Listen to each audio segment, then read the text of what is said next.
ክቡር ጠቅላይ ሚኒስትር ዶክተር አብይ አህመድ የመንግስትን አቋም አስመልክቶ ከምክር ቤት አባላት ለሚነሱ ጥያቄዎች ምላሽና ማብራሪያ ለመስጠት በመካከላችን ስለተገኙ አመሰግናለሁ። ከዚህ በመቀጠል ጥያቄ ለማቅረብ ለተመዘገቡ የምክር ቤት አባላት እድል ሰጣለሁ።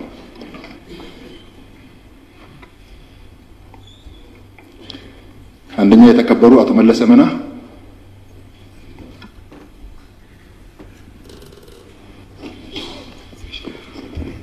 አመሰግናለሁ። የተከበሩ አፈ ጉባኤ፣ ክቡር ጠቅላይ ሚኒስትር ዶክተር አብይ አህመድ ሁልጊዜም በመካከላችን ተገኝተው ለምናነሳቸው ጥያቄዎች ምላሽና ማብራሪያ ስለሚሰጡን በኢትዮጵያ ሕዝብ ስም ከልብ እያመሰገንኩ ጥያቄን እንደሚከተለው አቀርባለሁ። ሀገራችን ኢትዮጵያ የተደቀነባትን የህልውና አደጋ በለውጡ መንግስት በሳል አመራር ተሻግራለች። ሆኖም ግን በአንዳንድ አካባቢዎች አልፎ አልፎ የሚታዩ ግጭቶች አሉ። እነዚህ ግጭቶች በዘላቂነት ለመፍታት መንግስት ዛሬም ለሰላም መንገድ ቅድሚያ እንደሚሰጥ በሁለቱ ምክር ቤቶች የጋራ መክፈቻ ላይ በክቡር ፕሬዝዳንት ንግግር ተመላክቷል። በዚህ መሰረት በተለያዩ ክልሎች በህዝብና በመንግስት የቀረበውን የሰላም ጥሪን በመቀበል ቀላል የማይባል ኃይል ወደ ሰላማዊ መንገድ መመለሱ የሚበረታታ ውጤት ነው። የመንግስትን ታጋሽነትና ወደ ሰፍነትን የሚያመላክት ተግባር ነው። ክቡር ጠቅላይ ሚኒስትር አሁንም ቢሆን የህዝብና የመንግስትን የሰላም ጥሪን ባለመቀበል ከኢትዮጵያ ቋሚ ጠላቶች ጋር በማበርና ተላላኪ በመሆን የባንዳነት ተግባራቸውን በመፈጸም የህዝብን ስቃይ በማራዘም የሚፈልጉና ኢትዮጵያን ለማዳከም ቀን ከሌሊት የሚሰሩ የጽንፈኛ ቡድኖች አሉ። በተለይም በአማራና በኦሮሚያ ክልሎች በአንዳንድ አካባቢዎች የሃይማኖት አባቶችን በመግደል ትምህርት ቤቶችን በማፍረስ ህፃናት እንዳይማሩ በማድረግ የህዝብን አገልግሎት ተቋማትን በማፍረስ እና በመዝረፍ የንጹሃን ዜጎች እገታ እና ሌሎች የጭካኔ ተግባራትን በመፈጸም ላይ የተሰማሩ ኃይሎችን ለመቆጣጠርና የመንግስትን ኃይል በብቸኝነት መጠቀም ህገ መንግስታዊ ኃላፊነት ተግባራዊ ለማድረግ እየተሰሩ ያሉ ስራዎች ላይ ተጨማሪ ማብራሪያ ቢሰጥ፣ እንዲሁም በዚህ ረገድ ከሰላሙ ወዳድ ማህበረሰብ ምን ይጠበቃል? አመሰግናለሁ። እናመሰግናለን። በመቀጠል የተከበሩ ጫላ ለሚ።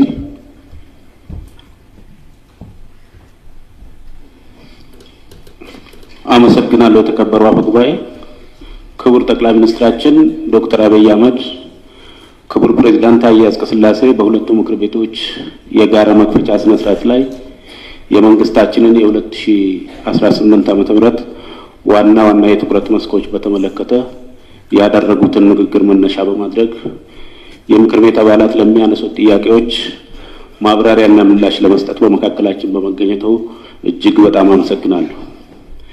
በክቡር ፕሬዝዳንቱ የሁለቱ ምክር ቤቶች የመክፈቻ ንግግር ላይ እንደተመላከተው እንደ ሀገር አዎንታዊና ዘላቂ ሰላም ለማረጋገጥ መንግስት ሰፋፊ ስራዎችን እየሰራ መሆኑ ግልጽ ነው። ከነዚህ ተግባራት ውስጥ አንዱ የፖለቲካ ባህሉን ለመቀየር የተጀመረው ስራ ነው።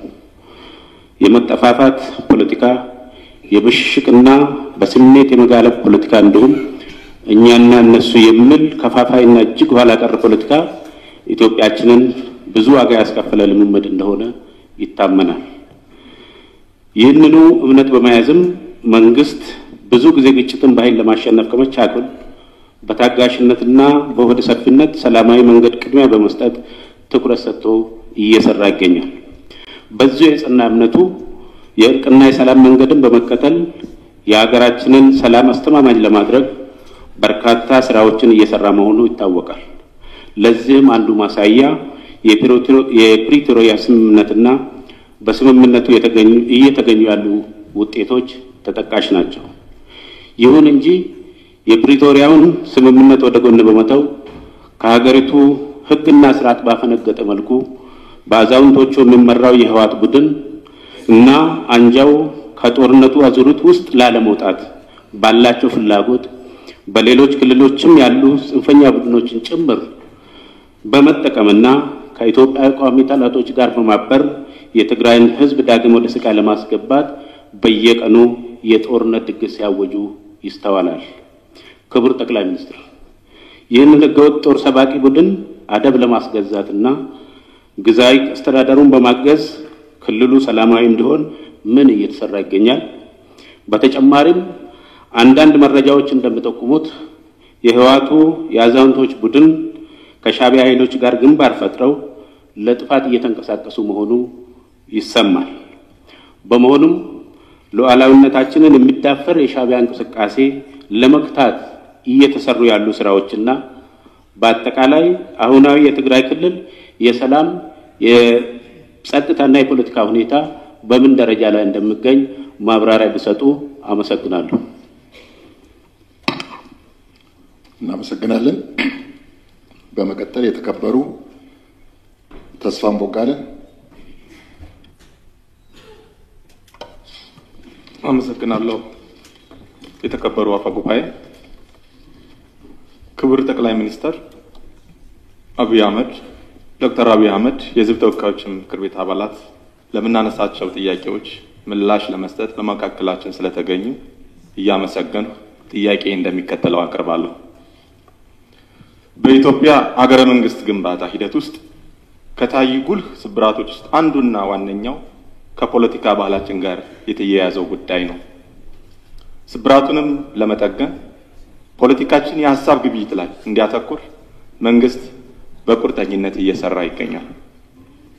በክቡር ፕሬዝዳንቱ ንግግር ላይ እንደተመላከተው በየአካባቢው የሚታዩ በኃይል ስልጣንን ለመቆጣጠር የሚደረጉ ጥረቶችን በኃይል ለመቋጨት መንግስት ዝግጅቱም አቅም ያለው ቢሆንም የዛሬ ግጭትን በማሸነፍ ውስጥ ለነገ ትውልድና ቂምና ቁርሾ አናወርስም በሚል መርህ መንግስት በዛሬ ብልሃትና ትዕግስት ለነገ ሰላም የሚያተርፉ አካሄዶችን መርጧል።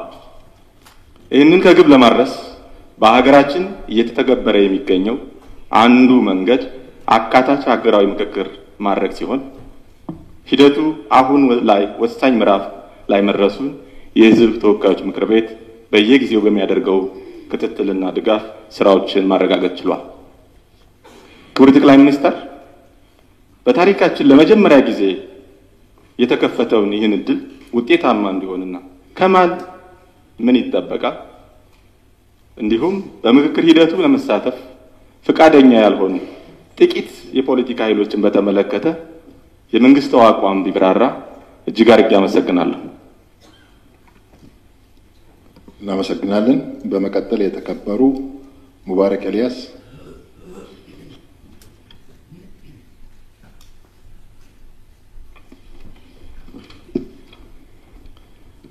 እሺ፣ አመሰግናለሁ። የተከበሩ አፈ ጉባኤ፣ ክቡር ጠቅላይ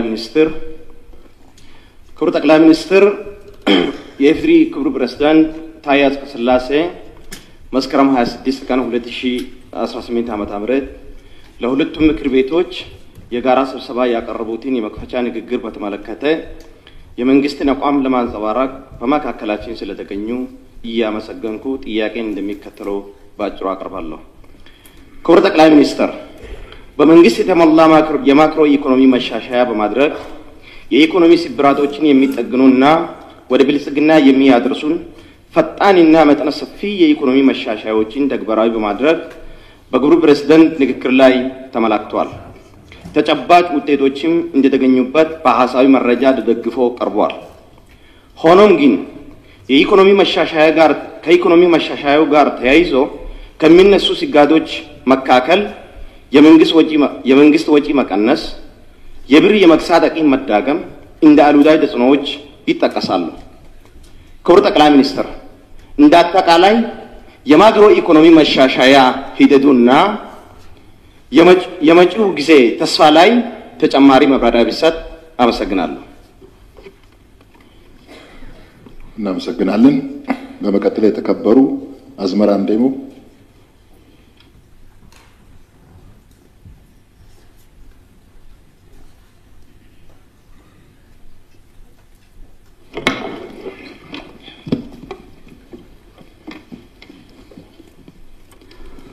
አመሰግናለሁ ተከበሩ ዋና አፈ ጉባኤ፣ አመሰግናለሁ ክቡር ጠቅላይ ሚኒስትር በእኛ መካከል ዛሬ ተገኝቶ በክቡር የሀገራችን ርዕሰ ብሔር ወይም ፕሬዝዳንት የቀረበው የሁለቱ ምክር ቤቶች የቀረበው መክፈቻ ንግግር ላይ የመንግስትን አቋም ለማራመድ ስለመጡ ጥያቄን በቀጥታ ከመሄድ በፊት አንድ ሀሳብ ለማንሳት ነው።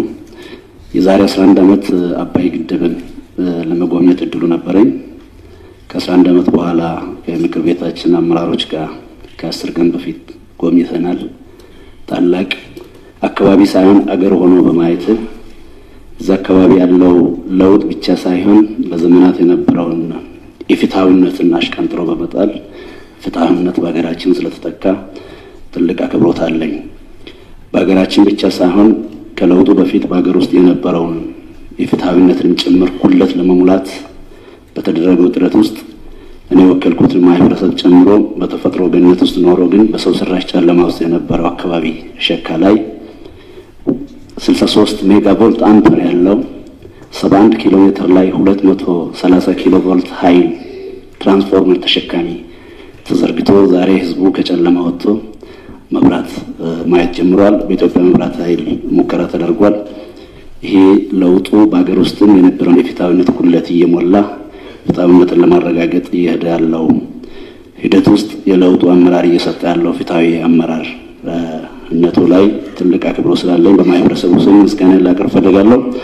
በአካባቢውም ወረድ ብሎ ሪቫኑን ቆርጦ የድል መስራት ከህዝቡ ጋር ይቋደሳሉ የሚል እምነት ይኖረኛል። ይሄም ብዬ አገራችን ቁልፍ የታሪክ ምዕራፍ ላይ ትገኛለች። መንግስት አገር ከገባችበት የህልውና አደጋና ዘርፈ ብዙ ፈተናዎች በማውጣት በዘላቂነት ችግሮችን በመቅረፍ አስተማማኝ ሀገራዊ እድገት ለማምጣት እና ጠንካራ አቅም ለመፍጠር የሚያስችሉ ውጤቶች እና እድሎች እየፈጠረ እንደሚገኝ በክቡር ፕሬዝዳንት ንግግር ላይ ተመላክቷል። በዚህ ረገድ የጥንካሬያችንና የመቻላችን ምልክት የሆነው የህዳሴ ግድብ የነበሩበትን ውስብስብ ችግሮች ቅድም እንዳነሳሁት በመፍታት ማጠናቀቅ መቻላችን ወደ አዲስ ምዕራፍ የመሸጋገራችን ብስራት ነው። የህዳሴ ግድባችንን ባስመረቅን ማግስት የጋዝ ምርት ማውጣታችን ብሎም ከወጣው በእጅጉ የሚልቅ ሁለተኛ ምዕራፍ ማስጀመራችን ሀገራችን ማዳበሪያ ከግዢ የምትላቀቅበት ማምረቻ ግንባታ መጀመራችን የ1000 ሜጋዋት ኃይል ከጋዝ የሚመነጭ ፕሮጀክት መጀመራችን የኦይል ሪፋይነሪ ፕሮጀክት በታሪካችን ለመጀመሪያ ጊዜ መጀመራችንና ሌሎች ትላልቅ ፕሮጀክቶችን ወደ ውጤት ከቀየርናቸው የሀገራችንን ታሪክ እስከ ወዲያኛው እንደሚቀይሩት ይታመናል። መታመን ብቻ ሳይሆን ልጆቻችን ይኖሩበታል። ክቡር ጠቅላይ ሚኒስትር ሀገራችን የተፈጥሮ ሀብቷን በአግባቡ ለመጠቀም በሚያስችል መልኩ የጋዝ ምርትና የኦይል ሪፋይነሪ ፕሮጀክት መጀመሯ ለኢትዮጵያውያን ትልቅ ብስራት እንደመሆኑ መጠን እነዚህ ፕሮጀክቶች የውጭ ምንዛሬን ከማዳን ከስራ ዕድል ፈጠራና ሀገራችንን ከተረጅነት በማላቀቅ ነገያችንን ከመበየንና አጠቃላይ ኢኮኖሚያችንን ከማነቃቃት አኳያ ያላቸው ፋይዳ በዝርዝር ለኢትዮጵያ ሕዝብ ይገለጽ። በሌላ በኩል ሀገራችን በቀጣይ ዓመታት ከሚገነቡ ግዙፍ ፕሮጀክቶች ውስጥ የአፍሪካ ግዙፉ የኢትዮጵያ አየር ማረፊያ በቢሾፍቱና ከ1.5 ሚሊዮን በላይ ቤቶች ተገንብቶ ለዜጎች እንደሚተላለፍ ተገልጿል። በተለይ የቤት አቅርቦትን ለማሻሻል የተያዘው እቅድ እንዲሳካ በመንግስት በኩል እየተሰሩ ባሉ ስራዎች ዙሪያ ተጨማሪ ማብራሪያ ቢሰጥ እላለሁ። እጅግ አመሰግናለሁ። እናመሰግናለን። በመቀጠል የተከበሩ አረጋሽ ክፍሌ።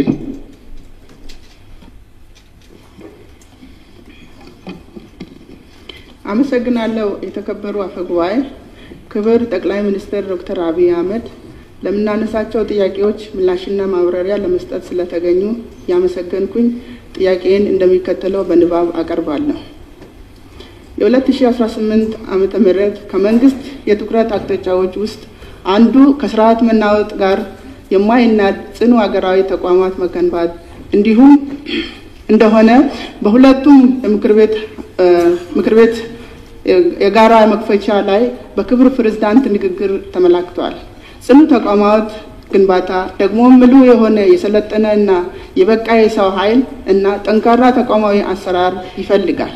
በዚህም ረገድ የዲሞክራሲ ተቋማት፣ የጸጥታና የደህንነት ተቋማት ግንባታ ላይ ከለውጡ ማግስት ጅምር መንግስት እያሳየ ያለ ትጋት፣ ቁርጠኝነትና የተገኘው ውጤት ይበል የሚያሰኝ ነው። ይሁንና መልካም አስተዳደር ከማስፈን ለህግም የቀረበ ብሎም ለህዝብ የታመነ አስተዳደር ከመገንባት አኳያ አሁንም በህዝቡ ዘንድ ቅሬታዎች እየተነሱ ይገኛሉ። ክቡር ጠቅላይ ሚኒስትር፣ የአገልግሎት አሰጣጥ ቅልጥፍናና ውጤታማነት ችግር የፍትህ ስርዓቱ ውስጥ የሚታየው ሙስናና ብልሹ አሰራር ችግሮች በዘላቂነት ለመፍታት ቀጣይ ሊሰሩ የታሰቡ ስራዎች ዙሪያ ለኢትዮጵያ ሕዝብ ተጨማሪ ማብራሪያ ቢሰጥ አመሰግናለሁ። እናመሰግናለን። በመቀጠል የተከበሩ ኢብራሂም ኡመር። ገለቶማ ከበጀሞ ፋያይ ከበጀሞ ሙምቤ ሚኒስቴራ ዶክተር አብይ አህመድ gaaffilee misoomaa miseensota mana marii bakka bu'oota uummataa irraa ka'aniif deebii ibsa dabalataa kennuudhaaf gidduu keenyatti waan argamtaniif guddaa galatoomaa jechuun barbaada. Duraan dursee osoo gara gaaffii kiyyatti hin seeniin dura carraa argadhe kanatti fayyadamee hojiiwwan misoomaa godinaan hin bakka bu'e godina Baalee keessatti hojjetamaa jiran ilaalchisuudhaan muummee ministeeratii fi mootummaa jijjiiramaa kennaaf galata galchuun barbaada. Godinni Baalee godina qabeenya uumamaatiin badhaatii fi potenshaal guddaa qabu osoo ta'ee jiru kanaan dura mootummaan biyya kana bulchaa ture xiyyeeffannoo tokkollee waan hin kenniniif qabeenya uummata Baalee bira jiru uummanni irraa fayyadamuu dadhabuu bira tare gadadoo keessa rakkoo keessa jiraachaa turee jira. Haa ta'u malee jijjiiramaan booda xiyyeeffannoo mootummaan keenya godinichaaf kenneen keessattuu kutannoo fi ejjannoo muummeen ministeeraa kabajamoon Dr. Abiy Ahmed misooma uummata Baaleetiif kennaniin yeroo ammaa hojiiwwan misoomaa gama hundaan uummata Baalee mataa ol qabachiisanii fi seenaa keessatti dhalootan yaadatamu hojjetamaa jiru akkasumas ammootunu kan hojjetamee fi uummanni irraa fayyadamaa jirus akka fakkeenyatti holqa Soofumar kaasuu ni dandeenya hojiin bal'aan hojjetamee jira. Dhugaa dubbachuudhaaf gootonni Baalee birmadummaa fi carraa guyyaa har'aa kana uummanni Baalee argate kana arguudhaaf qabsoo guddaa geggeessanii jiru wareegama guddaas kaffalaa turanii jiru. Kana keessatti gootonni Baalee akka jeneraal Waaqoo guutuu gabrummaa hiddaan buqqifna dadhabnu ilmatti guddifna jedhan akkasuma ammootunu akka Haaji Adam Saaddoo iccitiin garaa nu baate garatti nu deebite jechuudhaan xalayaa nyaachuudhaan liqimsan kan akka Haaji Isaaq Daadhii Tarree bara rakkoo san keessatti uummanni Baalee sirna walqixxummaatii fi walqixa misoomuu har'a argate kana gaafachuudhaaf jecha biyyaa bahee biyyee tahee biyya ambaatitti hafaa kan turee fi jeneraal Hussein Bunee xiiqiidhaan qabsoo guyyaa kana arguudhaaf bosonatti galanii uffata dhabuudhaan baala mukaa uffatanii jijjiirama guyyaa kana akka arganiif hojii guddaa qabsaawaa geggeessaa turanii isinii fi mootummaan keessan mootummaan jijjiirama bu'aa qabsoo guyyaa sanii bu'aa tilmaama gootota Baalee yeroo sanii waan taataniif baga gammaddan isiniin jechuu barbaada.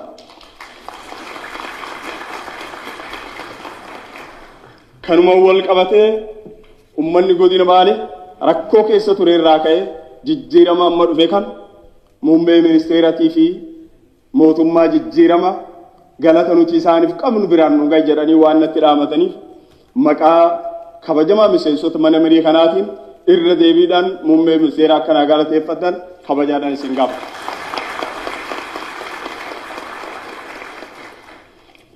Itti aansuudhaan gaaffiiwwan kiyya akkaataa armaa gadiitiin dhiyeessuudhaaf yaala.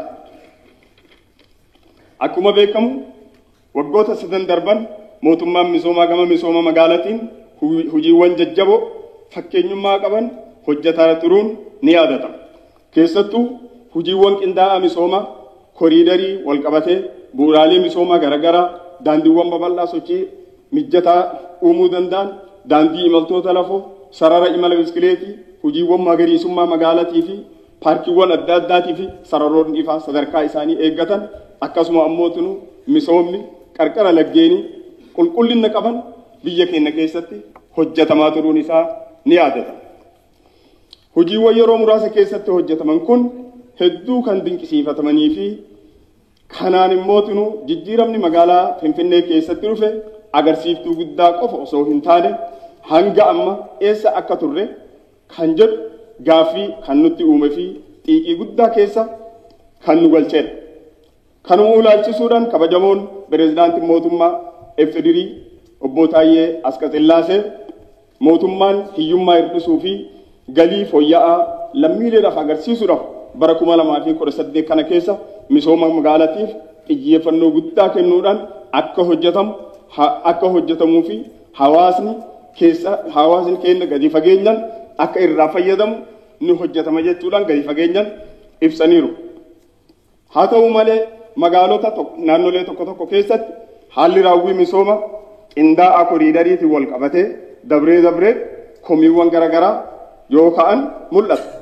Fakkeenyaaf gamoowwanii fi bu'uuraaleen misoomaa erga diigamaniin booda deebisanii ijaaruudhaaf ariitiidhaan hojii keessa galuu dhabuun uummata jiraataa magaalaa karaa guutuu ta'een mariisisuu dhabuu fi hubannoo guutuu akka qabaatan gochuu dhiisuun akkasumas haalli waliigalaa raawwiin isaa haala wal fakkaataa ta'een deemuu dhabuu fi hojii kana karaa quubsaa ta'een hoogganuu dadhabuun taree komii uummataa yoo uumu ni argina. Kabajamoo muummee ministeeraa hanqinaalee raawwii hojii misoomaa qindaa'aa koriidarii keessatti mul'atan kana karaa guutuu ta'een furuudhaaf kallattiin mootummaan qabatee irratti ibsa dabalataa akka nuu kennitan isin gaafadhaa. Galatooma.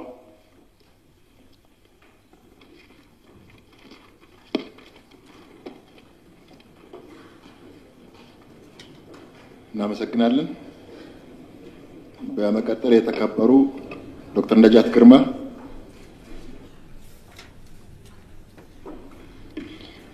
አመሰግናለሁ። የተከበሩ አፈ ጉባኤ እንዲሁም ክቡር የፌዴሪ ጠቅላይ ሚኒስትር ለምናነሳቸው ጥያቄዎች በመካከላችን ስለተገኙ እርሶንም አመሰግናለሁ። ሀገራችን ከገጠሟት በርካታ ውጣ ውረዶች ውስጥ ዘርፈ ብዙ ችግሮቿን ለመፍታት ወደ ተጨባጩ ብልጽግና ጉዞ የሚወስዷትን ታላላቅ ፕሮጀክቶች የጀመረችበት ከውጭና ከውስጥ ብዙሃንን ያስደመመው ህዳሴ ግድባችን የተጠናቀቀበት ሁኔታ የእርሱ ታላቅ የመሪነት ጥበብና የአመራር ቁርጠኝነት ምስጋና ይገባዎታል እያልኩ ለእርሶና ከእርሶና ከኢትዮጵያ ሕዝብ ጋር ፈጣሪ እንዲሆን ምኞቴን እያቀረብኩ ወደ ጥያቄ እገባለሁ። ክቡር ጠቅላይ ሚኒስትር፣ የኑሮ ውድነትን ለማሻሻል በተደረገው ተከታታይ ጥረት የዋጋ ንረት በ2016 በጀት ዓመት ሰኔ ወር ላይ 19.9% ሆኖ ተመዝግቦ የነበረ ሲሆን በ2017 በጀት ዓመት ሰኔ ወር ላይ የ3 ነጥብ ቅናሽ በማሳየት 13.9% ሆኖ መመዝገቡና የመንግስት ሰራተኛ ደሞዝ ማሻሻያ በማድረግ 4760 የነበረውን ዝቅተኛ ደሞዝ ወደ 6000 ብር ማሳደግ መቻሉን በክቡር ፕሬዝዳንት ንግግር ላይ ተጠቅሷል። በመንግስት በኩል ለመንግስት ሰራተኞች የደሞዝ ጭማሪ መደረጉ የሚበረታታና የሚመሰገን ነው። ነገር ግን ክቡር ጠቅላይ ሚኒስትር የደሞዝ ጭማሪ መነሻ በማድረግ ያለ በቂ ምክንያት በመሰረታዊ ሸቀጦች ላይ በቤት ኪራይ ላይ ያላግባብ ዋጋ የሚጨምሩ ስግብግብ አካላት በመኖራቸው በዝቅተኛ የኑሮ ደረጃ ላይ የሚገኙ አነስተኛ ገቢ ያላቸው የህብረተሰብ ክፍሎች ዛሬም በኑሮ ውድነት እየተጎዱ ናቸው። ክቡር ጠቅላይ ሚኒስትር፣ የኑሮ ውድነትን በዘላቂነት ለመፍታትና ህገወጦችንም በተከታታይነት ከመቆጣጠርና እርምጃ ከመውሰድ አንፃር እየተሰሩ ያሉ ተግባራት ላይ ማብራሪያ ቢሰጥ አመሰግናለሁ። እናመሰግናለን። በመቀጠል የተከበሩ ዶክተር አብርሃም በርታ። አመሰግናለሁ። የተከበሩ አፈ ጉባኤ፣ ለምናነሳቸው ጥያቄዎች ምላሽና ማብራሪያ ለመስጠት ጠቅላይ ሚኒስትራችን በመካከላችን ስለተገኙ አመሰግናለሁ። ጥያቄዬን እንደሚከተለው አቀርባለሁ። ኢትዮጵያ የረጅም ጊዜ ሀገርነት ታሪክ፣ የስልጣኔ ባለቤት፣ ጂኦስትራቴጂካሊ ምቹ እና በርካታ የተፈጥሮ ሀብት ያላት ሀገር ብትሆንም የህዝቦቿን ተድላና ምቾት ማረጋገጥ ትልቅ ፈተና ሆኖ ዛሬም ድረስ ቀጥሏል። ያሉትን የሀገራችን ተግዳሮቶች ለመለወጥ ብዙ ጥረቶች ቢደረጉም የተገኙት እድሎችና አጋጣሚዎች በጊዜው ባለመጠቀማችን በድህነት፣ በችግር እና በጦርነት አዙሪት ሰለባ እንድንቆይ አድርጎናል። በመሆኑም ዓለም በኢኮኖሚ፣ በዲሞክራሲ፣ በልማት፣ በቴክኖሎጂ፣ በመልካም አስተዳደርና በሌሎች ሴክተሮች ርቆን ሄደዋል። እነዚህ ችግሮች ለማጥበብም ሆነ ለመቀነስ በሀገራዊ ጉዳዮች ላይ መተማመን እንዲፈጠር የፖለቲካ ባህላችን በሀሳብ ላይ የተመሰረተ እንዲሆን የሀሳብ ልዩነቶቻችንና አለመግባባቶቻችን በውይይት እንዲፈቱ ሀገራዊ ምክክር ኮሚሽን ተቋቁሞ ስራ ላይ መሆኑ ይታወቃል። በትልቅ ተስፋ የምንመለከተው የሀገራዊ ምክክር ሂደት ለብዙ ዓመታት ሲንከባለሉ የመጡብን ሀገራዊ ችግሮቻችን የምንፈታበት የተረጋጋ፣ ሰላማዊ፣ ዲሞክራሲያዊ የሆነ ሀገር እንዲኖረን በዜጎች መካከል መተማመን እንዲፈጠር ምክክሩ የሚጫወተው ሚና ከፍተኛ ነው። እስካሁን ድረስ በክልል፣ በፌዴራል፣ በውጭ ሀገራት የተለያዩ የማህበረሰብ ክፍሎችና ኢትዮጵያውያን በተደረጉ ሰፋፊ ውይይቶች ከቀረቡ አጀንዳዎች እንደምንረዳው ከሀገራዊ ምክክሩ የሚጠበቀው ዋና ውጤቶች መካከል አንዱ የምርጫ አካሄድን ማሻሻልና በጥቅሉ የፖለቲካ ስርዓታችን እንዲቃና ወይም እንዲስተካከል ማድረግ ነው። በያዝነው ዓመት ህገ መንግስታዊ ጊዜን ጠብቆ የሚደረገው 7ኛ ሀገር አቀፍ ምርጫና ከሀገራዊ ምክክሩ ሂደት ጋር ተደርበው በመምጣታቸው ሀገራዊ ምርጫም ሆነ ሀገራዊ ምክክሩ በይድረስ አከናውኖ ዓላማቸው እንዳይስቱ ትኩረት የሚሰጠው ጉዳይ ነው። ክቡር ጠቅላይ ሚኒስትር፣ ከዚህ በፊት የነበሩ የምርጫ ሂደቶች የታማኒነት፣ የፍትሃዊነት፣ የህዝብ እውነተኛ ጥያቄ የሚነሳባቸው ስርዓቶች በመሆናቸው 7ኛው ሀገር አቀፍ ምርጫ አሁንም በተመሳሳይ ወይም በተለመደው የምርጫ ሂደት ነው የሚካሄደው ወይንስ በሀገራዊ ምክክር አማካይነት የመጡ ምክር ሀሳቦች ተጨምረው የፖለቲካ እና የምርጫ ስርዓታችን ጋር የተያያዙ ጉዳዮች አካቶና ተሻሽሎ በአዲስ መልክ ነው የሚካሄደው? በአዲስ መልክ ነው የሚካሄደው ከተባለ ሀገራዊ ምክክሩ በጊዜ ጨርሶና የመጡ ምክር ሀሳቦች ተካተው ህጋዊ መሰረት ሰጥቶ በአዲስ መልክ ምርጫው ለማካሄድ ምርጫው በተቀመጠለት ጊዜ ማጠናቀቅ ይቻላል ወይ? ያለው ጊዜ በቂ አይደለም ተብሎ ከታሰበ ብዙ ተስፋ የተጣለበት የሀገራዊ ምክክር ውሳኔዎች ወይም ምክር ሀሳቦች ለቀጣይ 5 ዓመት በዝምታ ሊታለፉ ነው ወይስ ጊዜውን ለማሳጠር የሚወሰዱ ህጋዊ መንገዶች አሉ? ይህንን በማድረግ ሂደት የሚነሱ ተግዳሮቶች መንግስት በምን አይነት መንገድ ሊፈታ አስቧል? አመሰግናለሁ። እናመሰግናለን። በመቀጠል የተከበሩ አልማው ጥጋቡ። አመሰግናለሁ። የተከበሩ አፈ ጉባኤ፣ የምናከብረው ጠቅላይ ሚኒስትራችን ዶክተር አብይ አህመድ አሊ ለምናነሳቸው ጥያቄዎች ምላሽና ማብራሪያ ለመስጠት ስለተገኙ ከልብ እናመሰግናለን። ወደ ጥያቄው ቀጥታ ከመግባቴ በፊት በቅርብ ሀገራችን በአምራች ዘርፍ ከምትሰራቸው እጅግ አስደናቂ ስራዎች መካከል የቦሌ ለሚ ልዩ ኢንዱስትሪ ዞን እና የኤምጂ ሆልዲንግ ላይ የተሰሩ ስራዎችን የማየት እድል ስለነበረን እዛ ላይ ያየናቸውን ስራዎች በጥቂቱ ማንሳት ፈልጋለሁ። በዋናነት የአምራቹ ዘርፍ ለኢኮኖሚ ሉዓላዊነታችን ወሳኝ ዘርፍ መሆኑን ያየንበት በተጨባጭ ያሉብንን ማክሮ ኢኮኖሚክ ስብራቶች ለመፍታት እንዲሆን ይህ ዘርፍ እጅግ ወሳኝ መሆኑን ተመልክተናል። ለአብነት በአንድ ፋብሪካ ከ7000 በላይ ወጣት ወገኖቻችን የስራ እድል ተፈጥሮላቸው ለሀገርም ከፍተኛ የውጭ ምንዛሬ እያመነጨ እንዳለ በእውቀት ሽግግርም ዘርፍ በርካታ የሚያስመኩ ስራዎችን ታዝበናልና እሱን አለመናገር ንፉግነት ስለሚሆን እሱ ለመጀመር ነው። በተለይ በግል ያስደመመኝ ልዩ እንደ ሀገርም ልዩ የሆነ ብረትን ከሀገር ውስጥ ጥሬ እቃ የማምረት ከአይረን ኦር የማምረት ስራን ኤምጂ ሆልዲንግ ላይ አይተናል። የመስታወት ፍጆታችንን ሊያሟላ የሚችል በአመት እስከ 600,000 ቶን ማምረት የሚችል ፋብሪካ በጥሩ ሁኔታ ላይ እየተገነባ እንዳለ አይተናልና እሱ ይበል ይደግ ስለሚያሰኝና ዘርፉን ለመሩ አመራሮችና ጠቅላይ ሚኒስትራችንም ምስጋና መስጠት ስለፈለኩ ነው። ወደ ጥያቄ ለመግባት በክቡር ፕሬዝዳንታችን ንግግር ላይ በያዝነው ዓመት በሀገራችን የሚካሄደው 7ኛው ሀገራዊ ምርጫ ፍትሃዊ፣ ሰላማዊ፣ ዲሞክራሲያዊና በኢትዮጵያውያን ዘንድ ታማኝነት ያለው ሆኖ እንዲካሄድ መንግስት ትኩረት ሰጥቶ የራሱን ድርሻ እንደሚወጣ ተመላክቷል።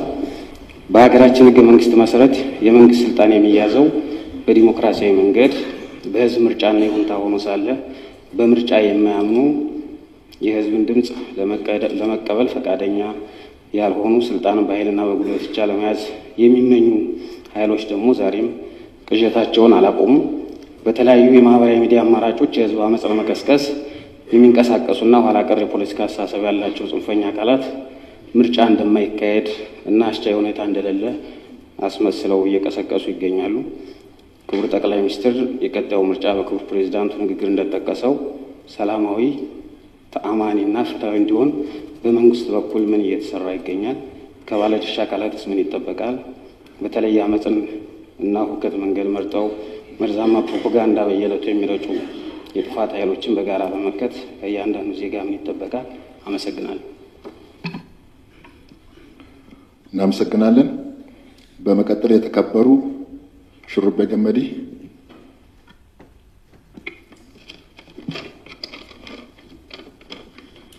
አመሰግናለሁ። የተከበሩ አፈ ጉባኤ፣ ክቡር ፕሬዝዳንታችን ለሁለቱ ምክር ቤቶች ባቀረቡት የመክፈቻ ንግግር ላይ ለምናቀርበው ጥያቄ መልስና ማብራሪያ ለመስጠት ክቡር ጠቅላይ ሚኒስትር በመካከላችን ስለተገኙ አመሰግናለሁ። ክቡር ፕሬዝዳንታችን ባደረጉት ንግግር ላይ ባለፈው ስርዓት የነበረው የትምህርት አሰጣጥ ከፍተኛ የሆነ የጥራት ችግር የነበረበት መሆኑን ታምኖ መንግስት ከቅድመ መደበኛ እስከ ከፍተኛ የትምህርት ተቋማት ያጋጠመውን የትምህርት ጥራት ስብራት ችግር የትምህርትና ስልጠና ፖሊሲ ቀርጸው የትምህርት ጥራትን ለማስጠበቅ ችግሩን በዘላቂነት ለመፍታት እየሰራ ይገኛል። ክቡር ጠቅላይ ሚኒስትር፣ ምንም እንኳን ከታች ጀምሮ የሚታየውን የትምህርት ጥራት ችግር ለመፍታት ጊዜ የሚጠይቅ ቢሆንም ከአጭር ጊዜ አኳያ በተለይ የተማሪዎችን የመውደቅ ምጣኔ ለማሻሻል የሚያስችል ምን አይነት አሰራርና ስልት እንደተቀመጠ ተጨማሪ ማብራሪያ ቢሰጥበት። በተጨማሪም የትምህርት ጥራትን ለማሻሻል የመምህራንን ብቃትና ተነሳሽነት መጨመር አይነተኛ መፍትሄ በመሆኑ በተሟላ መንገድ መምህራንን ለማሰልጠንና የመምህራንን መሰረታዊ ጥያቄዎች ምላሽ ለመስጠት እየተሰሩ ያሉ ስራዎች ላይ ተጨማሪ ማብራሪያ ቢሰጥበት። አመሰግናለሁ። እናመሰግናለን። በመቀጠል የተከበሩ ዶክተር ቶፊቅ አብዱላሂ።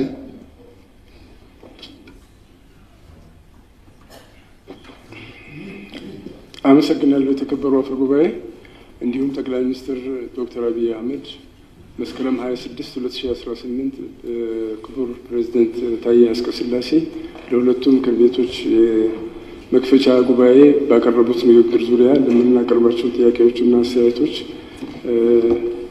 በመገኘቱ ልባዊ ምስጋናዬን አቀርባለሁ። ጥያቄን በሚከተለው መልክ አቀርባለሁ። በአሁኑ ጊዜ የሀገራችን የጂኦ ስትራቴጂ ቁመና ሙሉ በሙሉ ተቀይሯል። ከኩስመናም ወደ ተለወጠ ቁመና ተሸጋግሯል። ይቅርታ የለሽ በሆነው ታሪካዊ ስህተት የባህር በራችንን አጥተናል። የባህር በር ለኢትዮጵያ የህልውና የእድገትና የብልጽግና ጥያቄ ነው። የባህር በር ጥያቄያችንን በእርስዎ በጠቅላይ ሚኒስትራችን በሰላምና በሰላም መንገድ ብቻና በሰጥቶ መቀበል መርህ ላይ የተመሰረተ እንደሆነ በተደጋጋሚ ተገልጿል። በተደጋጋሚ በመገለጹና የባህር በር የማግኘት ታሪካዊና ተፈጥሯዊ መብታችንን ከፍ አድርገን እንደ ሀገር በማንሳታችን ምክንያት ፍትሃዊ ጥያቄያችንን በጎረቤት ሀገራት በዓለምም ወዳጅ ሀገራትና መሪዎች ዘንድ ቅቡልነት ማግኘቱ ትልቅ ስኬት እንደሆነ በክቡር ፕሬዝዳንት ታዬ አጽቀሥላሴ የመስከረሙ ንግግር ተመላክቷል። ክቡር ጠቅላይ ሚኒስትር፣ የኢትዮጵያ የባህር በር ፍላጎት ከጎረቤታችን ኤርትራ ጋር ባለው ግንኙነት አውደ ውስጥ እንዴት ይታያል? የሻዕቢያ ቡድን የኢትዮጵያን ፍትሃዊ ጥያቄ ለማዛባት የሐሰት ፕሮፓጋንዳ የሚነዙና የሚያሰራጩ ኃይሎችን አሰማርተዋል። በሀገራችንም ውስጥ ግጭቶች እንዲባባሱ ተግቶ በመስራት ከመስራት ጀምሮ የተለያየ አፍራሽ ሙከራዎችን እያደረገ ይገኛል። በመሆኑም ከዚህ የሀገር ሉዓላዊነት ከሚጥስ የሽብር ድርጊት እንዲታቀቡ ይህ የሻዕቢያ ጸረ ሰላም ኃይል እኩይ ተግባርና ድርጊት በቀጠናው ሰላምና ደህንነት ላይ የደቀነውን አደጋ የአፍሪካ ወንድሞችና የዓለም አቀፍ ማህበረሰብ እንዲገነዘቡ በመንግስት በኩል እየተሰሩ ባሉ ስራዎች ማብራሪያ ቢሰጡን። አመሰግናለሁ። እናመሰግናለን። በመቀጠል የተከበሩ ዶክተር መኮንን ጎለሳ። እሺ፣ አመሰግናለሁ። የተከበሩ አፈ ጉባኤ፣ ክቡር ጠቅላይ ሚኒስትሩ በማዕከላችን ተገኝተው ለምናነሳቸው ጥያቄዎች ምላሽና ማብራሪያ ለመስጠት ስለተገኙ አመሰግናለሁ። ወደ ጥያቄ ከመግባቴ በፊት ትንሽ አስተያየት መስጠት ፈልጋለሁ። ሀገራችን ኢትዮጵያ የረጅም ጊዜ ታሪክ ያላት፣ ከነዚህ ውስጥ በተለይ የራሷን ፊደልና የቀን መቁጠሪያ ያላት ሀገር በተለያዩ ጊዜ የሚደርስባትን የወራሪዎች ጥቃት መልሳ መክታ ዳር ድንበሯን፣ ሀገሯን፣ ክብሯን ስታስጠብቅ የነበረች ሀገር ስትሆን በ60ዎቹ 70ዎቹ አካባቢ መሪዎች በሚከተሉት ስርዓት በተለይ በ66 አካባቢ 66 77 አካባቢ ተነስተው በነበሩት ረሃብ እና ድርቅ የሀገሪቱ ክብር የተዋረደበት ሁኔታ እናስታውሳለን። አሁን ከዛን ጊዜ ጀምሮ እርግጥ ሲደረጉ የነበሩ ጥረቶች አሉ። ነገር ግን ክቡርነቶ ክቡር ጠቅላይ ሚኒስትር 2010 ወደ ስልጣን ከመጡበት ጊዜ ጀምሮ ያቺ ወርዳ የነበረችው የሀገሪቱ ክብርና ሞገስ አሁን ከፍ እያደረጉ ያሉበትን ሁኔታ ነው እያስተዋልን ያለ ነው። ይህን ስል በተለይ ለልመናን የመሰለ የሚያዋርድ ነገር የለምና በተለይ ስንለምን የነበረው ስንዴ በራሳችን አምርተን ወደ ኤክስፖርት ማውጣት መቻላችን እንደ አንድ ትልቅ ነገር ነው። ለድርቁ መነሻ ምክንያት የሆነው በተለይ የአየር መዛባቱን ለማስተካከል ደግሞ የተጀመረው የዚህ አረንጓዴ አሻራ ሌጋሲ ትልቅ ለውጥ እያመጣ እንደሆነ ከዚህ ጋር በተያያዘ በተለይ ከኮሪደር ልማቱ ጋር በተያያዘ በተለይ በክልል አካባቢ የምንገኝ ህዝቦች ስለ የተሻለ ነገር ሲወራ አዲስ አበባ ነበር የምናይ የነበረው። ለነገር በአሁኑ ጊዜ ግን እነዚህ ነገሮች ወደ ታችን ወርደው በክልላችን ማየት በመጀመራችን ይሄ ሁሉ እየሆነ ያለው ክብርነቶ እየሰጡት ያሉት የአመራር ጥበብና ብቃት በመሆኑ ምክንያታዊ ሆኜ ምስጋናዬን ማቅረብ እፈልጋለሁ። አመሰግናለሁ። ክቡር ጠቅላይ ሚኒስትር በስድስተኛው የፓርላማ መክፈቻ ንግግር ላይ ክቡር ፕሬዝዳንቱ ካደረጉት ንግግር አንዱ የዚህ አባይ ግድብ መመረቅና በተለይ ለሌሎች የሀገሪቱን ልማት ወደ ላቀ ደረጃ የሚያሻግሩ ፕሮጀክቶች እንደ ማዳበሪያ ፋብሪካ አሁን ከነዳጅ ማምረት ጋር የተያያዙ ሌሎች እቅዶች መጀመራቸውን ነበር የገለጹት። እንግዲህ እስካሁን በጅምር ላይ ያሉት ልክ እንደ አባይ ግድብ አልቆ ማየት እንደምንጀምር እርግጠኛ ሆኜ ነው የምናገረው።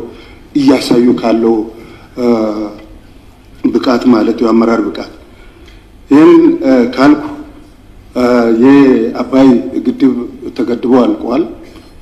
አባይ ለረጅም ዘመናት በእርግጠኝነት መሬታችንና ወርቃችንን እየወሰደ ለጎረቤት ነበር ሲሰጥ የነበረው። ይሄውን ዛሬ ቆሟል። ኢትዮጵያ እንደ ሀገር ብዙ ሳትጠቀም የቆየች ብትሆንም በዚህ ወንዝ ዳርና ዳር ሲኖሩ የነበሩ ህይወታቸውን እዚህ ላይ ትኩረት አድርገው ሲኖሩ የነበሩ ህዝቦች አሉ። በዛም ወንዝ መሙላት ምክንያት ከዛ ያፈገፈጉ አሉ። ስለዚህ ከዚህ ጋር በተያያዘ አሁን በቅርቡ እየሰማን ያለነው ግድቡንም የወንዙንም ከወንዙ መፈጠር ጋር በተያያዘ የተጀመሩ ወደ 28000 ሄክታር መሬት ላይ የሚያርፍ ፕሮጀክት እንደታቀደ የሚል ሀሳብ አለና ጥያቄ በአባይ ግድብ ቀደም ብሎም ጥቅም ሲያገኙ የነበሩ ልዩ ጥቅም ሲያገኙ የነበሩት በዚህ ፕሮጀክት ውስጥ ታቅፈው ልዩ ጥቅማቸው ተከብሮ ተጠቃሚ የሚሆኑበት ምን የታሰበ ነገር አለ የሚል ጥያቄ ነው ያለኝ። አንደኛው ጥያቄ ይሄ ነው። ሁለተኛው እንግዲህ ሀገራችን በተፈጥሮ ማዕድናት በጣም የከበረች እንደሆነ ይታወቃል። ወደ ክልላችን ወደ ቤኒሻንጉል ጉሙዝ ክልል ሲኔት ደግሞ ያ የእውነት ለመናገር ያለው አቅም በሙሉ ወደ ስራ ቢገባ ለክልሉ ብቻ ሳይሆን ለሀገር ሊጠቅም የሚችል እንደሆነ በቅርቡ ክብርነቶም በክልላችን ተገኝቶ ኩርሙክ ላይ የተከፈተው የወርቅ ፋብሪካ አለ። ከክብርነቶም እንግዲህ በቴሌቪዥን የሰማነው በአመት እስከ 1 ሚሊዮን የአሜሪካን ዶላር የሚያስገኝ ፕሮጀክት እንደሆነ፣ ስለዚህ እነዚህ ፕሮጀክቶች በተለይ እየተስፋፉ ቢሄዱ ምክንያቱም አካባቢው በሙሉ በማዕድናት የተከበረ እንደመሆኑ መጠን በእብነ በረድ አለ፣ ከሰል ድንጋይ አለ። እነዚህ ቢስፋፉ የሚገኘው ገቢ በጣም ከፍተኛ ነው የሚሆነውና ያ ወርቅ ላይ እዛ ኩርሙክ ላይ የተጀመረ ወደ ሌላ አካባቢ ከማስፋት አንጻር በሌሎች ማዕድናት ላይ ስራውን ከማስፋት አንጻር ምን የተያዘ እቅድ አለ የሚለው ነገር ነው የምጠይቀው። በመጨረሻ ጥያቄ ከመንገድ ጋር ነው የሚገናኘው። መንገድ እንግዲህ እንደሚታወቀው የሁሉም መሰረት ነው። ሌላ ነገር ይቅርና ችግር አንድ ህዝብ ችግር እንኳን ቢደርስበት መንገድ ከሌለ እየታሰበ እንኳን እየተፈለገ ሊደረስለት አይቻልምና ከዚህ ከመንገድ ጋር የሚነሱ ጥያቄዎች ባሊሳሳት በየጊዜው አሁን በህዝብ ውክልና ወደ ክልሎች በምንሄድበት ጊዜ በዋናነት በህዝብ የሚነሱ ጥያቄዎች የመንገድ ጉዳይ ነው። ስለዚህ በሌላ በኩል የመንገድ በጣም ብዙ በጀት የሚፈልግ ነው፣ ብዙ ሀብት የሚፈልግ ነው። በአንድ ጊዜ ጥያቄዎች መመለስ ላይቻል ይችል ይሆናል። ነገር ግን ቅድሚያ እየሰጡ ለየትኛው ቅድሚያ እየተሰጡ መስጠቱ ተገቢ መስሎ ይሰማኛል። ከዚህ ውስጥ ይህን ማንሳት የፈለኩት በ2011 ክቡርነቶ ወደ ስልጣን ከመጡ በኋላ ክልላችን ሲጎበኙ ህዝቡን ሲያወያዩ በህዝቡ ካነሳቸው ጥያቄዎች አንዱ ትልቁ የክልላችን ችግር የመንገድ ችግር ነበር። ያን መሰረት አድርጎ ይመስለኛል ክቡርነቶ በሰጡት አመራር ከ2012 ጀምሮ በ3 ሩት 12 ሎቶች ላይ በጀት ተይዞ እቅድ ተይዞ በበጀትም ተይዞ ኢቭን አንዳንዶቹ አሸናፊዎችም ተለይቶ እስከ ዛሬ ድረስ ግን ወደ ስራ የተገባበት ሁኔታ አለ። አሁን ይሄ ክልል እንዳጠቃላይ ስንወስድ ነው ወደ ከዚህ ውስጥ የከማሺ ዞንን ብንወስድ ክቡር ጠቅላይ ሚኒስትር የእውነት ለመናገር የተዘጋ ዞን 5 ወረዳዎችን ይዞ በአሁኑ ጊዜ ከየትኛውም አካባቢ ጋር ሊገናኝ የሚችልበት ሁኔታ አለ። ስለዚህ እኔ አንድ ከመጽሐፍ ቅዱስ ታሪክ አንድ የሆነ ነገር ማንሳት ፈልጋለሁ። ይቅርታ ስለ እንትን ሳነሳ ማለት ነው። አብርሃም በተለይ የሶዶምና ጎሞራ ኃጢአቱ ስለበዛ መጥፋት እንዳለበት ሲነገር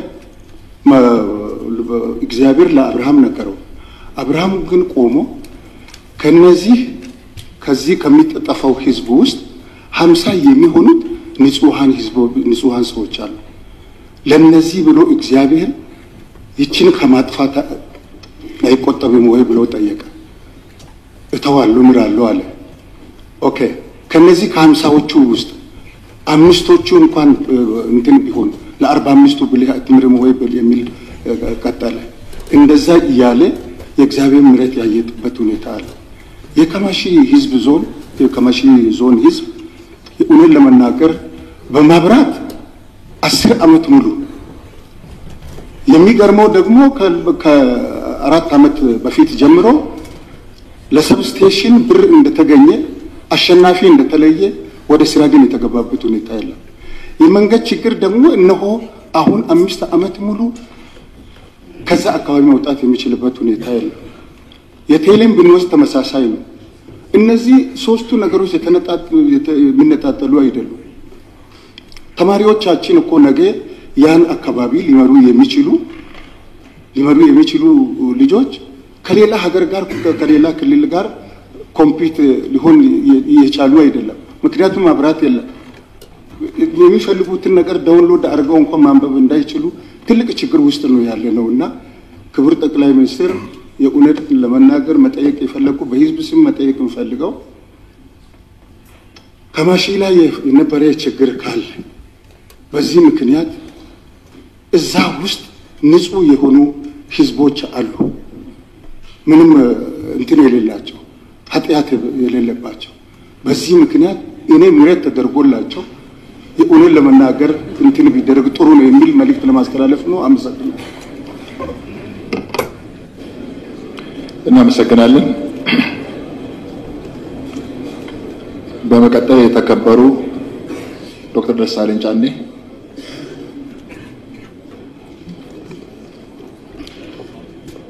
አመሰግናለሁ። የተከበሩ አፈ ጉባኤ፣ ክቡር ጠቅላይ ሚኒስትሩንም ለጥያቄዎቻችን ምላሽ ለመስጠት በመካከላችን ስለተገኙ ማመስገን እፈልጋለሁ። ወደ ከምስጋና ቀጥሎ ወደ ጥያቄዎች ከመግባቴ በፊት እኔም ስለ አባይ መጠናቀቅ አንዳንድ ነገሮችን ማለት እፈልጋለሁ። ስለ ግድቡ የግድቡ መጠናቀቅ ለኢትዮጵያ ትልቅ ድል ነው። ለሀገራችን የሚፈጥርላት ሰፊ ጂኦስትራቴጂክ አቅም እንዳለ እረዳለሁ፣ አምናለሁ። ዘግይቶም ቢሆን እንኳ መጠናቀቁ በጣም የሚያስደስት ነው። በርካታ በኢህአዴግ ጊዜ ተጀምሮ የነበሩ ፕሮጀክቶች እንደ ማዳበሪያ እንደ ስኳር ፕሮጀክቶች ተቋርጠው የቀሩ አሉ። ቢያንስ ይህ ትልቅ ሀገራዊ ፕሮጀክት ሳይቋረጥ መጠናቀቁ በግሌም የፈጠረብኝን ደስታ መግለጽ እፈልጋለሁ። ከዚህ ጋር እያይዤ ግን ክቡር ጠቅላይ ሚኒስትር እንደሚያውቁት በአባይ ማስተር ፕላን እንዲገነቡ አባይ ላይ የታቀዱ የተጠኑ ግድቦች 4 ካስኬድ ዳሞች ናቸው። የመጨረሻውን ቦርደር ዳሙ ነው የገነባ ነው። ከላይ 3 አሉና ቢያንስ ሁለተኛውን ከላይ ካሉት ከ3ቱ አንዱን ፕሮጀክት ማሰብ ብንጀምርና በእርስዎ ጊዜ ቢያንስ እንደዚህ አይነት የታላቁ የህዳሴ ግድብ አይነት ፕሮጀክት የመሰረት ድንጋይ ቢቀመጥ ነገ ቀጣይ ትውልድ ሊጨርሰው ይችላልና እሱ በዚህ አጋጣሚ እንዲታሰብ ማለት ፈልጋለሁ። በመቀጠል ወደ ጥያቄዎች አልፋለሁ። ክቡር ፕሬዝዳንቱ ለሁለቱ ምክር ቤቶች ያቀረቡት የመክፈቻ ንግግር ብሩህ ተስፋን የተሞላ ቢሆንም በኢትዮጵያውያን የዕለት ከዕለት ህይወት ውስጥ ካለው መሰረታዊ የሰላምና የጸጥታ መናጋት፣ የኑሮ ውድነትና የዲሞክራሲ ምህዳር መጥበብ ከንግግራቸው ይዘት ጋር የሚጣረስ ነው የሚል እምነት አለኝ። በዚህ ዙሪያ የሚከተሉትን 3 ዋና ዋና ጥያቄዎች ለክቡር ጠቅላይ ሚኒስትሩ አቀርባለሁ። የማቀርባቸው ጥያቄዎችም ዛሬም በጨለምተኝነት እንደማይወሰዱ ተስፋ አደርጋለሁ። መሬት ላይ ያሉ ተጨባጭ የህዝቡን ጥያቄዎች ማቅረብ ፕራግማቲዝም እንጂ ጨለምተኝነት ሊሆን አይችልም። በግል ፐርሰናል ህይወቴም ቢሆን በፖለቲካ ኤክስፒሪየንስም ጨለምተኛ አይደለሁም፣ ተስፈኛ ነኝ። ጥያቄዎቹን ማነሳ ግን የህዝብ ጥያቄዎች ተገቢውን ትኩረትና ምላሽ እንዲያገኙ ስለሚገባ ነው። ስለዚህ ከ3 ጥያቄዎች የመጀመሪያው በአገር ውስጥ መረጋጋትና በሰብአዊ መብቶች ዙሪያ ያተኩራል። ክቡር ፕሬዝዳንቱ በንግግራቸው የተቀናጀ የብሔራዊ ጸጥታ ማዕቀፍ ለመፍጠር እየተደረገ ያለውን ጥረት ቢገልጹ በአማራ በኦሮሚያና በተለያዩ ክልሎች ያሉ ጦርነትና ግጭቶች አሁንም ተባብሰው በመቀጠላቸው ብዙዎችን እየጎዱ ነው። ክቡር ጠቅላይ ሚኒስትሩ እንደ ጸጥታ ኃይሎች መሪነቶ ካለፈው ዓመት ወዲህ በአማራና በኦሮሚያ ክልሎች በእነዚህ ጦርነቶች ምክንያት የተጎዱትን ሲቪሊያኖችና የሲቪሊያን መሰረተ ልማቶች ቁጥር በግልጽ ሊገልጹልን ይችላሉ ወይ? እንዲሁም መንግስት የጸጥታ ችግሮችን ለመፍታት ጽንፈኛና አሸባሪ የሚላቸውን ቡድኖች ከመውጋት ባለፈ ለሁለቱ ክልሎች ከወታደራዊ አማራጭ ውጭ የተለየ ፖለቲካዊ መፍትሄ ለመስጠት ለምን አይሰራም? የኢትዮጵያ ሕዝብ የእርስ በርስ ጦርነት አንገፍግፎታል። በአገር ውስጥ ተንቀሳቅሶ ሰርቶ መብላት ከብዶታል። አገራችንም እንደ ኮሎምቢያ ከውስጥ ታጣቂዎች ጋር 50 ዓመታትን እየተዋጋች ልትቀጥል አትችልም። ከዚሁ ጋር በተያያዘ በአገር አቀፍ ደረጃ በስፋት እየተዘገበ ያለው የፖለቲካና የህሊና እስረኞች ጉዳይ እልባት እንዲሰጠው እስረኞችም የተፋጠነ ፍትህ እንዲሰጣቸው በተደጋጋሚ ብንጠይቅም የፖለቲካ አቅጣጫ የተሰጠበት በሚመስል መልኩ በተደጋጋሚ የፍርድ ቤት ቀጠሮ ያለ ፍርድ እየተንገላቱ ነው። ቤተሰቦቻቸውም ከፍተኛ ችግር ላይ ወድቀዋል። የህግ የበላይነት በማስከበር ስም የሚፈጸሙ የዘፈቀደ የፖለቲካ እስሮች ለሚመጣው 7ኛው ዙር ሀገራዊ ምርጫ ፍትሃዊ ነፃና ታማኝነት ያለው እንዳይሆን ላለማድረጉ መንግስት ምን ዋስትና ይሰጣል? ሁለት ስለ ኢኮኖሚ ሁኔታና የኑሮ ውድነት መንግስት የሀገር ውስጥ የምርት እድገትና የዋጋ ግሽበት ዝቅ ማለቱን ቢገልጽም የዜጎች ኑሮ ሁኔታ በከፍተኛ ደረጃ ከዕለት ወደ ዕለት እየተባባሰ ነው። የዓለም ባንክ በቅርቡ ያወጣው መረጃ እንደሚጠቁመው የኢትዮጵያ የድህነት ምጣኔ በሁለት ዲጂት አድጎ ወደ 43% እንደሚያሻቅብ ገልጿል። ይህ ማለት ከሁለት ኢትዮጵያውያን አንዱ በድህነት አረንቋ ውስጥ ይገኛሉ ማለት ነው። ስለዚህ አንደኛ ኑሮ ውድነትና የድህነት ቅነሳን በተመለከተ መንግስት በሚያቀርባቸው ይፋዊ ስታቲስቲክስና በህዝብ የዕለት ከዕለት ኑሮ መካከል ያለውን ሰፊ ልዩነት እንዴት ሊያብራራልን ይችላል? መሰረታዊ የምግብና የፍጆታ ዕቃዎች ዋጋ መጨመርን ለመከላከልና ተጨማሪ ቤተሰቦች ወደ ድህነት እንዳይገቡ ለመከላከል መንግስት ለመተግበር ያቀደው አስቸኳይ ዕቅድ ካለ ቢብራራልን። ሁለተኛ ስለ ውጭ ዕዳና የማክሮ ኢኮኖሚ መረጋጋትን በተመለከተ ነው።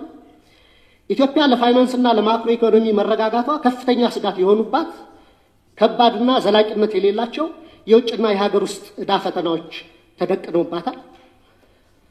አገሪቱ በአሁኑ ወቅት ከፍተኛ የዕዳ ጫና ወይም ዴት ዲስትረስ ውስጥ የምትገኝ ሲሆን በቡድን 20 የጋራ ማዕቀፍ ውስጥ ውስብስብ የሆነ የዕዳ ማስተካከያ ወይም ሪስትራክቸሪንግ ሂደት እያካሄደች ነው። ከዩሮቦንድ አበዳሪዎች ጋር ሲካሄድ የነበረው ተስፋ ሰጪ የዕዳ መልሶ ማዋቀር ንግግሮችም መበላሸታቸው ተዘግቧል። በውጭ ምንዛሬ ገበያው በባንክና በትይዩ ገበያው መካከል ያለው ክፍተት ከቀን ወደ ቀን እየሰፋ ነው። ከነዚህ ተግዳሮቶች አኳያ መንግስት ማህበራዊ ወጪዎችን ሳይቀንስ ያሉብንን ከፍተኛ የውጭ ዕዳ ለመክፈልና የፋይናንስ ክፍተቱን ለመሸፈን እየሰራ ያለው ስራ ምንድን ነው? በመጨረሻ ከውጭ ግንኙነትና ከባህር በር ጉዳይ የሚያያዙ ነው። መንግስት የቀይ ባህርን ማስመለስ ጉዳይ እንደ ህልውና ጉዳይ በማቅረብ ዋና ትኩረቱንና የፖለቲካ ጉልበቱን ከአጣዳፊ የውስጥ ቀውሶች በተለይም ከባድ የጸጥታና የኢኮኖሚ ችግሮችን ከመፍታት ይልቅ በውጭ ጉዳይ ላይ እንዲያርፉ በማድረግ በትችት አቅራቢዎች ዘንድ የህዝብን ትኩረት ከውስጥ አጣዳፊና አሳሳቢ ችግሮች ለመቀየር የተደረገ ጥረት ነው የሚል አስተያየት እንዲሰጥ አድርጓል። በሀገሪቱ ውስጥ ካለው የውስጥ ችግሮች ክብደት አኳያ መንግስት ይህንን ከፍተኛ የፖለቲካ አቅም ለውጫዊ ግብና ዓላማ ከመዋል ይልቅ ተመሳሳይ ጉልበትና ትኩረትን የውስጥ የፖለቲካ ግጭቶችን ለመፍታትና ከራሱ ዜጎች ጋር ዘላቂ ሰላምን ለማምጣት ለምን አይጠቀምበትም? ብሔራዊ ጥቅምን ለማስከበር የሚደረግ ማንኛውም አይነት ዲፕሎማሲያዊ ጥረትን በግሌ ይቀበለዋለሁ። መንግስት ጉዳዩን የመራበት መንገድ ግን 10 ድስት ጥዶ አንዱንም ሳያማስል እንደሚያሳርረው አይነት ነው።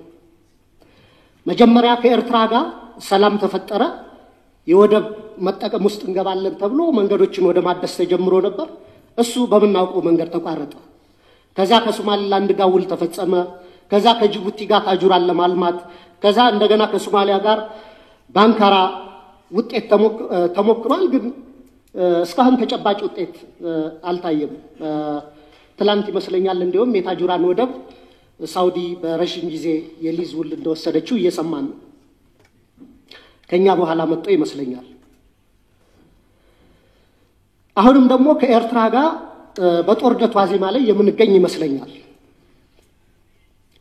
በሁለቱ ሀገራት በኩል የተሟላ የጦርነት ዝግጅት እየተደረገ እንደሆነ በዓለም አቀፉ ማህበረሰብ ዘንድ በሰፊው ተዘግቷል። የፌዴራል መንግስቱ ከትግራይ ኃይሎች ጋርም ከፍተኛ መካረር ውስጥ እንደገባ ግልጽ ነው። ክቡር ጠቅላይ ሚኒስትር፣ ሁላችንም ካለፈው ጥፋቶቻችን ለምን አንማርም? እንደ ሀገር ስንት ትውልድ በጦርነት እየበላን እንቀጥላለን? ከትግራይ ኃይሎች ከፋኖና ከኦሮና ቢሉስማ ኦሮሞ ጋር መንግስቱ የገባበትን ሁኔታ ባረቋ አስተዋይነትና በድርድር እንዲፈታ፣ የባህር በር ጉዳይንም አስመልክቶ ከኤርትራ ጋር የገባንበትን ሰጣ ገባ በሰላማዊ ህጋዊና ሰጥቶ መቀበል መሰረት ባደረገ አካሄድ ብቻ እንዲፈታ ጠይቃለሁ። አመሰግናለሁ።